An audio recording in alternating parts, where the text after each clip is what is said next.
शुभेच्छा. माझे नाव भक्ती पांडुरंग मिसाळ. मी इयत्ता 5वीत शिकत आहे. मित्रांनो, आदिलशाही निजामशाही सत्ता यांच्या जुलूम अन्यायाने महाराष्ट्राची जनता त्रस्त होती. अशा वेळी दिनांक 19 फेब्रुवारी 1630 रोजी शिवनेरीवर एका तेजस्वी ताऱ्याचा जन्म झाला. तो तेजस्वी तारा म्हणजे आपल्या सर्वांचे लाडके दैवत छत्रपती शिवाजी महाराज होय. शिवरायांच्या वडिलांचं नाव शहाजी राजे आणि आईचे नाव जिजामाता. आई जिजाऊबाई शिवबाला रामकृष्णाच्या गोष्टी सांगत जिजाऊच्या संस्कारांनी शिवबा घडत होते. त्याचबरोबर घोडेस्वारी तलवारबाजी देखील शिकत होते. आणि मावळ्यांना सोबतीला घेऊन रायरेश्वरीच्या मंदिरात शिवरायांनी स्वराज्य स्थापनाची प्रतिज्ञा घेतली. कोण होते हे मावळे? मावळ पंथात राहणारे ते मावळे, जीवाला जीव देणारे. मावळ दिसायला अंगाने रांगडे होते, दिसायला साधे भोळे, पाठीला ढाल, कमरेला तलवार, शत्रूला बेजार करणारे. असे होते मावळे, असे होते मावळे.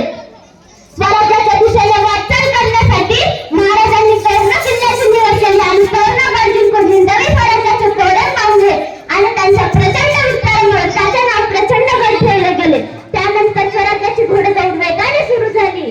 त्यानंतर स्वतःची राजमुद्रा तयार केली. कोंढाणा, पुरंदर, रायगड असे किल्ले जिंकून महाराजांनी त्यांचा स्वराज्याचा स्थापन सुरू केला. अफजल खानाच्या रूपातील वादात स्वराज्यावर मोठे संकट येऊन पडले. जो तो चिंतातूर होता. आता शिवबाचं काय होणार? तहाची बोलणी दोन्ही पक्षाकडून सुरू होती. शेवटी प्रतापगडाच्या पायथ्याशी भेट घेण्याचे ठरवले.